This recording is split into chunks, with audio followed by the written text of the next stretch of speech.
할렐루야. 오늘도 말씀으로 시작한 여러분 사랑하고 축복합니다. 말씀 붙드시고 생명의 삶을 사시기 바랍니다. 누가복음 1장 8절부터 17절까지 우리 교독하도록 하겠습니다. 마침 사가랴가 그 반열의 차례대로 하나님 앞에서 제사장의 직무를 행할세 주의 성전에 들어가 분향하고 모든 백성은 그 분향하는 시간에 밖에서 기도하더니 사자가 그에게 나타나 향단 우편에 던지라. 사가랴가 보고 놀라며 무서워하니 천사가 그에게 이르되 사가랴여 무서워하지 말라. 너의 간구함이 들린지라. 내 아내 엘리사벳이 내게 아들을 낳아 주리니 그 이름을 요한이라 하라. 너는 기뻐하고 즐거워할 것이요 많은 사람도 그의 태어남을 기뻐하리니 이는 그가 주 앞에 큰 자가 되며 포도주나 독한 술을 마시지 마며 모태로부터 성령의 충만함을 받아 이스라엘 자손을 주 곧 그들의 하나님께로 많이 돌아오게 하겠음이라. 그가 또 엘리야의 심령과 능력으로 주 앞에 먼저 와서 아버지의 마음을 자식에게 거스리는 자를 의인의 슬기에 돌아오게 하고 주를 위하여 세운 백성을 준비하리라. 아멘. 자, 예수님께서 동정녀 마리아에게 탄생하셨다는 것을 쉽게 믿지 못하는 분들이 많습니다. 그래서 누가복음 그리고 사도행전의 저자 누가는요, 의사 누가죠, 성령을 강조합니다. 성령을. 누가는 누가복음과 사도행전을 기록했죠. 두 성경을 보면은 특별한 게 있어요. 그것이 뭐냐면 성령의 역사를 매우 강조합니다. 그러니까 누가는 이 일이 성령의 역사 아니고서는 설명될 길이 없다라는 것입니다. 의사인 누가가 성령을 전적으로 신뢰하고 믿는 것이죠. 사도행전에는 초대교회가 세워지면서 성령의 역사를 계속해서 이야기합니다. 성령의 역사로 성령의 기름 부어주셔서 교회를 세웠다는 것이죠. 그리고 누가복음에서는 예수님의 마리아 동정녀 탄생에서 이 모든 일이 성령님이 하신 일이다라고 계속해서 이야기합니다. 그리고 예수님이 탄생에 앞서 예수님의 탄생을 지지하기 위해서 예비하기 위해서 성령님의 역사를 미리 보여주시는 사건이 있는데 그것이 오늘 사가랴와 엘리사벳에게 잉태된 세례 요한의 임신 사건이라는 것이죠. 자, 누가는 하나님의 적극적인 참여로 인해서 구원 사건을 이루어가고 있음을 보여준다는 것을 적극적으로 성령을 통해서 보여주고 있다는 것입니다. 하나님이 이루고자 하신 이 구원의 복음 사건은 사람의 능력으로는 도저히 가능치 않은 하나님의 절대적인 주권으로 시작된 사건임을 성령을 통해서 계속 말씀하고 있는 것이죠. 자, 여러분, 성령의 역사가 무엇입니까? 성령의 역사와 성령의 사건은 주도적인 하나님의 개입이고 주도적인 하나님의 역사의 이루심이라는 것입니다. 여러분, 이것을 믿는 여러분 되시길 바랍니다. 자, 세례 요한의 임신을 통해서 하나님이 예수님의 탄생을 예비하십니까? 그죠? 어떻게 예비하고 있습니까? 자, 7절을 이렇게 얘기하죠. 엘리사벳이 잉태를 못함으로 그들에게 자식이 없고 두 사람의 나이가 많더라. 자, 엘리사벳은 어떤 여인이었습니까? 메시지가 있죠. 가망이 없는, 그렇죠? 현실 속에서 하나님의 일이 시작되는 것을 보여주고 있다는 것이죠. 가망이 없는 그런 현실 속에서, 엘리사벳의 현실 쪽에서, 엘리사벳의 현실은 어떻습니까? 잉태를 못하는 여인이었다. 과거로부터 지금까지 잉태를 할 수 없는 그런 여인, 그리고 현재도 자식을 잉태할 수 없는 그런 여자, 그리고 앞으로도 가망이 없는 그런 여인이었다. 과거, 현재, 미래, 소망이라고는 찾아볼 수 없는 그런 여인이었다. 그렇죠? 말라버리고 공허한 그런 인생에 성령님께서 말씀을 통해서 하나님의 일을 시작하셨다라는 것입니다. 여러분, 엘리사벳을 통해 성령의 이 수태 사건과 마리아를 통한 예수님의 수태 사건은 인간의 어떤 협력이나 노력이 아니라 전적인 하나님의 의도와 행동으로 이루어진 구원 사건이라는 것을 계속해서 증언하고 있는 것입니다. 그래서 성령의 역사함을 믿는 믿음이 필요한 것이죠. 인간이 할 수 없기 때문에. 보세요. 엘리사벳은 폐경기의 여인이었습니다. 그리고 마리아는 남자를 모르는 여인이었다. 이렇게 정리를 하고 있다는 것이죠. 둘 다 아이를 갖는다는 것은 인간의 힘으로는 불가능한 것이죠. 그런 불가능한 가운데 하나님이 전적으로 임하셨다. 개입하셨다. 우리가 성탄절을 기뻐하면서 정말로 기뻐할 수 있는 것은 이것이 믿어질 때 진정한 기쁨이 된다는 것입니다. 성령님으로 인해서 예수의 탄생이 믿어질 때 진정한 기쁨이 온다는 것이죠. 이것이 놀라운 복음의 시작이라는 것입니다. 우리 계속해서 8절, 9절, 10절 같이 한번 읽어볼게요. 시작. 마침 사가랴가 그 반열의 차례대로 하나님 앞에서 제사장의 직무를 행할세 제사장의 전례를 따라 제비를 뽑아 주의 성전에 들어가 분향하고 모든 백성은 그 분향하는 시간에 밖에서 기도하더니. 자, 여기 보면 8절에 뭐라고 그래요? 마침이라고 합니다. 마침이라고. 마침 사가랴가 제사장의 직무를 하기 위해서 제비를 뽑았다, 이렇게 이야기를 합니다. 여러분, 인간이 볼 때 이 마침과 제비 뽑기는 운이죠. 그렇죠? 운. 그리고 재수입니다. 그런데 여기에 하나님의 카이로스 시간이 있습니다. 마침과 제비 뽑기는 운과 재수가 아니라 하나님의 섭리가 깊이 드러나는 그런 시간의 개념에 보면 좋다는 것이죠. 마침과 제비 뽑기. 여러분, 예수님이 태어나던 그 당시의 제사장들은요, 예루살렘 근처에서 살았습니다. 모여 살았어요. 특히 가까운 성이 이제 여리고 성이었잖아요. 그렇죠? 그래서 여리고 성에 많이 살았습니다. 역대상 24장에 보면은 24반차가 있었는데 하나의 반차마다 이 제사장들이 몇 명 있었냐면 1000명이 있었습니다. 그러니까 24반차니까 24,000명의 제사장들이 있었다라는 거예요.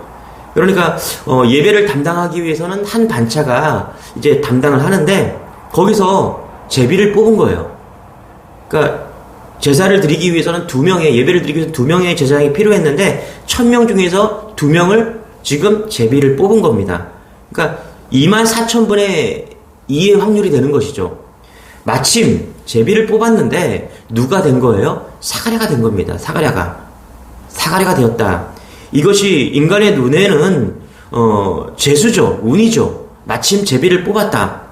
재수고 운이었는데 우리가 하나님의 카이로스 시간의 개념으로 보면 이 마침과 제비 뽑기는 하나님의 놀라운 개입이라는 것입니다. 성령의 역사라는 거예요. 무슨 얘기예요? 이것을 통해서 엘리사벳이라는 폐경기의 여인과 그리고 남자를 모르는 여자 마리아의 잉태를 오직 성령의 역사로 증언하면서 그 증언의 증거로 마침과 제비 뽑기란 하나님의 시간 속 영역을 통해서 지금 하나님은 개입하고 있음을 보여주고 있다는 것입니다. 여러분, 성령님의 놀라운 사역을 믿는 여러분 되시길 바랍니다. 우리는 마침과 제비 뽑기가 운수나 재수로 이렇게 흐르는 시간의 개념이 아니라 마침과 제비 뽑기 속에 하나님의 놀라운 개입과 간섭이 있는 것을 믿어질 때 우리는 성경을 해석할 수 있고 믿음이 자라간다는 것입니다. 이것이 믿어질 때 폐경기 여인이었던 엘리사벳을 통한 세례 요한의 잉태, 남자를 알지 못했던 여인 마리아의 예수님 잉태를 우리는 제대로 이해할 수 있고 믿어질 수 있다는 것입니다. 부디 부탁드리는 것은 이것이 믿어지는 여러분 되시길 축원합니다. 우리 11절부터 우리 16절까지 같이 한번 읽어볼게요. 시작.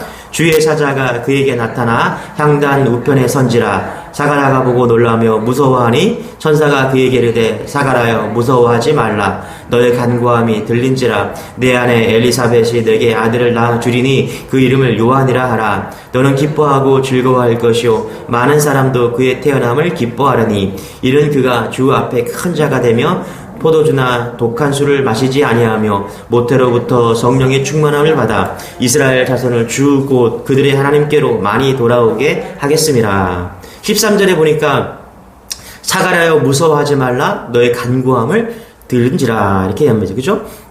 10절 말씀을 보면은 모든 백성은 그 분향하는 시간에 밖에서 기도하더니, 그렇죠? 그렇게 기도하고 있어요. 그러니까 여기 보면 13절에서는 간구라고 하고요, 10절에서는 기도라고 이야기를 합니다. 간구도 기도의 한 요소죠. 그러나 모든 기도가 다 간구는 아닙니다.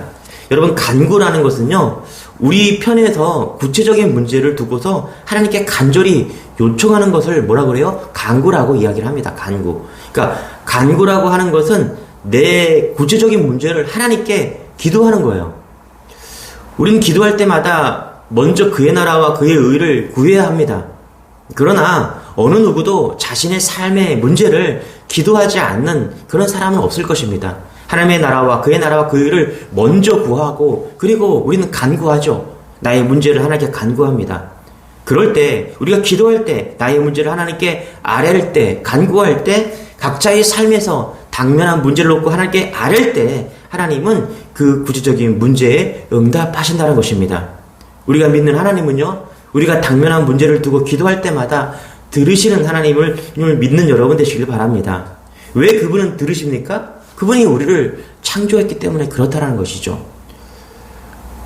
아이의 어머니가 아이들이 찾죠. 아이들이 울거나 아이들이 넘어져서 울거나 또 어디가 아플 때 아이들은 울기 시작합니다. 그러면 들으는 사람이 누굽니까? 듣는 자는 그의 어머니입니다. 지나가는 아주머니, 지나가는 아저씨가 들을 수 있어요. 그러나 그 아이가 왜 우는지 그리고 어디가 아픈지 발견하고 찾는 사람은 그의 엄마와 아빠라는 것이죠. 마찬가지입니다. 하나님이요, 우리가 눈물로 기도하고 하나님께 간구할 때 하나님은요 반드시 들으신다는 것을 믿는 여러분 되시길 바랍니다. 오늘 엘리사벳과 사가랴는요 간구했습니다. 간구했어요. 그의 가정 가운데 눈물이 있었던 것 같아요. 메마름이 있었던 것 같아요. 자녀가 없기 때문에. 그래서 성경은 뭐라고 이야기합니까? 간구했다라고 이야기를 합니다. 여러분, 우리가 기도하면 하나님이 응답하심을 믿는 여러분 되시길 바랍니다. 어느 신부님이 기도하면서 한 번만 하나님을 만나보고 싶다고, 하나님 그래서 나타나 주십시오라고 그렇게 기도했다라고 합니다. 그렇게 간절하게 기도했더니 하나님이 진짜 나타나셨다라는 거예요. 그랬더니 신부님이 깜짝 놀라서 심장마비로 죽었다라고 이야기를 합니다. 여러분, 때로는 하나님의 나타나심이 두려울 때가 있고 놀랄 때가 있죠. 기도 잘하시기 바랍니다. 왜요? 하나님이 응답하시기 때문에 그렇다라는 거예요. 사가랴와 엘리사벳의 간구는 무엇이었습니까? 자녀가 없었기에 오랜 시간 동안 자녀를 달라고 간구했습니다. 그의 가정에는 기쁨이 없었고, 그리고 그 간구에 하나님은 응답하신 것이죠.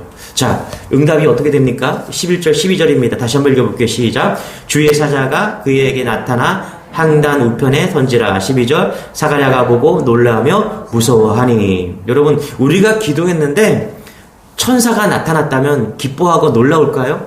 아니요. 놀랍고 두려울 것입니다. 이것이 인간의 첫 반응입니다.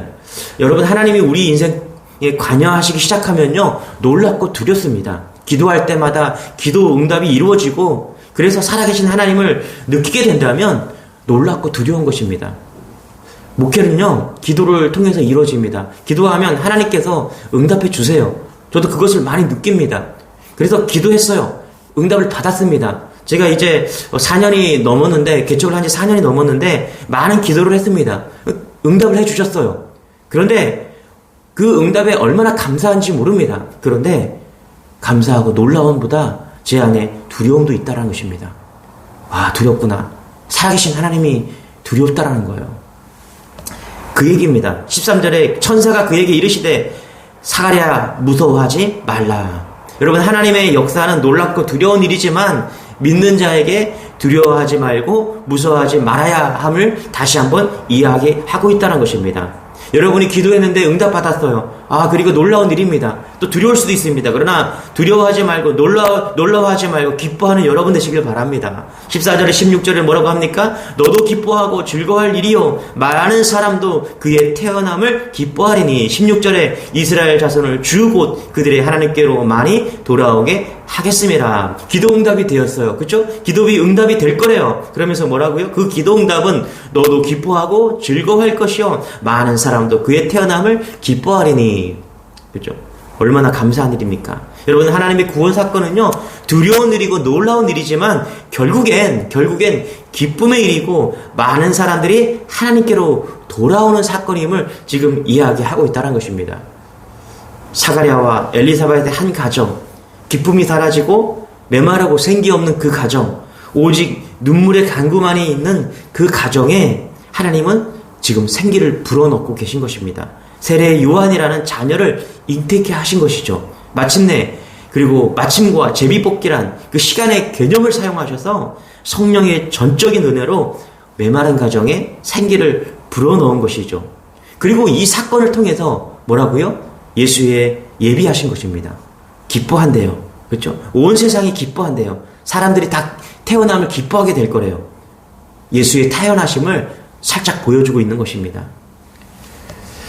사가랴 아버지가, 이 제사장 아버지가 1장 76절, 79절에 이렇게 고백합니다. 제가 한번 읽어드리겠습니다. 이 아이여, 내가 지극히 높으신 이의 선지자라. 일컬음을 받고 주 앞에 앞서가서 그 길을 준비하여. 보세요. 주 앞에 앞서가서 그 길을 준비하여. 누가 고백하는 거예요? 사가랴가 고백하는 거예요. 77절에 주의 백성에게 그 죄사함으로 말미암은 구원을 알게 하리니. 사가랴는 알게 되었습니다. 기도 중에 이 세례 요한의 탄생이 지금 무엇을 상징하는지 사가랴는 알게 되었다는 것이죠. 78절에 이렇게 얘기합니다. 돋는 해가 위로부터 우리에게 임하여. 79절에 어둠과 죽음의 그늘에 앉은 자에게 비치고 우리 발의 평강의 길로 인도하시리로다 하니라. 그렇죠. 세례 요한의 잉태를 통해서 예수 그리스도를 예비할 것을 사가랴, 그 세례 요한의 아버지 사가랴는 알고 있었다라는 것입니다. 그런데 이렇게 간증하고 이렇게 말할 수 있는 것은 그 사건이 기쁨의 사건이 되기 때문이라는 것입니다. 사가랴와 엘리사벳은 깨닫게 된 것이죠. 바로 이것이 하나님의 구원 사건의 예비이구나. 그리고 그 구원 사건은 곧이어 이루어지겠구나. 여러분, 하나님께서 굳이 우리의 죄악된 세상에서 우리에게 손 내미셨습니다. 굳이 구원하시기 위해 이 땅에 예수님을 보내시기로 작정하셨습니다. 저는 굳이란 말밖에 쓸 수밖에 없는 것 같아요. 굳이 이 죄 많은 인간을 위해서 이 땅에 오신 거예요. 굳이 죄 많은 우리를 위해서 이 땅에 오신 것입니다. 그 일을 세례 요한이 먼저 암시하고 감사하고 기뻐하고 있다는 것입니다. 우리도 사가랴처럼 먼저 이것을 깨닫고 감사하고 기뻐하는 그런 성탄절의 한 주가 되기를 소망합니다. 기도하겠습니다. 하나님 감사합니다. 세상은 성탄절로 인해서 떠들썩하고 기뻐하고 감사합니다. 그러나 그들이 진정으로 예수의 탄생을 위해서 기뻐하고 감사한지 우리는 알 길이 없습니다. 하나님, 그러나 우리의 심령, 우리의 중심은 오늘도 주님을 향하고 있음을 고백합니다. 오직 예수 그리스도의 나심과 그것이 기쁨의 소식이 되어서 나와 모든 열방에 참 기쁨의 소식으로, 그리고 믿는 자가 구원을 받는다는 그 기쁨의 탄생에 기뻐하는 우리 모두가 될 수 있도록 은혜를 더하여 주시고, 성령의 역사로가 아니고서는 이 모든 일들이 설명되어지고 믿어지지 않습니다. 우리 주님의 교회 모든 성도들이, 이 아침에 새벽 예배에 나와 모두 예배하는 모든 주님의 백성들이 성령으로 예수 그리스도의 탄생을 믿어지는 역사가 있게 하여 주옵소서. 그래서 진정으로 기뻐하는 우리 모두가 될 수 있도록 은혜를 더하여 주옵소서. 감사드리며 예수님의 이름으로 기도드리옵나이다. 아멘. 여러분, 성령이 역사하셔서 예수 그리스도의 탄생을 믿고 기뻐하는 여러분 되시기를 축원합니다. 우리 주여 한번 외치고 기도하겠습니다. 주여